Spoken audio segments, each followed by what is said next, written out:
All right, let's dive in. Today, we're exploring a really personal journey, one that many of us are on without even realizing it. We're talking about the journey beyond certainty. I mean, seriously, think about it for a second. Have you ever found yourself searching for the one true answer? You know, that single definitive map for life? That one system or that one belief that would just finally make sense of everything? Yeah, I think most of us have. It's a really human thing to do. And that impulse? Well, that's exactly where this whole journey kicks off. It starts with a search for a map. We're all just looking for something solid to stand on, right? Some kind of reliable guide to help us navigate this, beautiful but totally chaotic thing we call life. And really, at its core, that's what we want, isn't it? A map, a blueprint, some kind of instruction manual that tells us what's true, how to live our lives, and where the heck we're all going.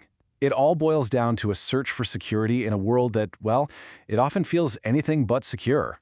So, okay, how do we actually build this map? Well, we start gathering stuff. We soak up the stories we hear from our family and our culture. We start adopting the beliefs that seem to fit in with the people around us. And then we start to consciously choose these big frameworks, intellectual or spiritual ones that seem to do the best job of explaining how the world works. And these frameworks, these so-called maps, they come in all shapes and sizes. For some people, that map is religion. For others, it's the rigor of science. Some folks dive headfirst into mysticism or philosophy, even consciousness studies. And you know what? With every new map we pick up, it feels like we're really getting somewhere. It feels like progress. Each new system seems to explain a little piece that the last one missed, filling in those annoying gaps in what we know. But then, the journey takes a little twist. What started out feeling like progress starts to feel like something else, something a lot more chaotic. We hit this new phase where the maps just start multiplying, and all that clarity we thought we had just turns into total overload. Yeah, suddenly it feels like there are just too many sincere voices. You've got ancient spiritual traditions over here, cutting-edge science over there, sacred texts, modern thinkers. And the tricky part is, they all seem to have a piece of the puzzle. Every single voice has this genuine sincerity to it, Like they're all reflecting some little part of the big mystery. And this is where we run into a real problem. On the one hand, every single map we've picked up is valuable. Each framework really does explain something. But, and this is a big but, we also start to see that every single one of them is incomplete.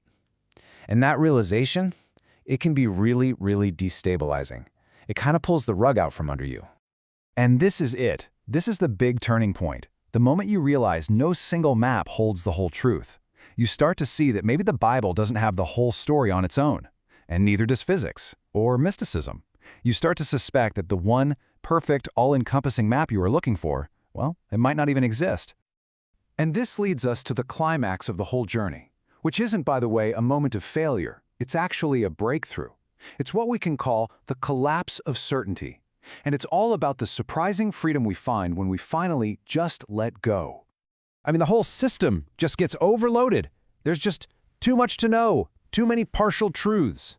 You're trying to reconcile all these different sincere perspectives, trying to stitch them all together into one perfect, coherent story, and you just can't. It's just too much to hold on to anymore. And that's the key. Certainty collapses, but not in defeat. It collapses in exhaustion. We don't give up because someone beat our ideas in an argument. We let go because we're just tired. Tired of trying to hold it all together. Tired of needing our map to be the right one, the one that wins. You see, this collapse of certainty, it's not confusion. It's actually a sign of maturity. It's that quiet, profound moment when you realize that reality is just bigger. It's always going to be bigger than any explanation we can cook up for it. And accepting that, wow, that's not a defeat, that's freedom. So what happens then? What's on the other side of that collapse? Well, we move into this whole new way of being. This is what you could call life beyond the map. It's where we get to explore what's left over when that frantic, desperate search for answers finally stops. And what remains is pretty amazing. When we stop spending all our energy defending a rigid belief system, other things have a chance to come to the surface. Things like love, inclusion, trust, compassion. You become more curious because you're not trying to convince anybody of anything. You become more present to what's actually happening right here, right now. It's a really fundamental shift. You go from organizing your life around being correct to organizing it around being kind. That intense need to control all the outcomes, it starts to soften. And what you find in its place is a kind of peace. You stop building your entire identity on being certain, and you just learn how to show up. Because look, awakening isn't about collecting a bunch of cosmic knowledge. It's not about having all the answers. It's about becoming less reactive, more gentle, more honest, more available. It's about how we act, not just what we think. You can almost see it as a timeline of your own evolution. In the past, you were holding arguments, defending your point of view. In the present, you start holding space for other people and their ideas. In the future, it's about a deep sense of belonging within reality, instead of standing outside of it trying to analyze it. And maybe that's what this whole journey was always meant to reveal. Not that we were put here to master reality, but that we were here to learn how to belong within it. The goal was never control. It was connection.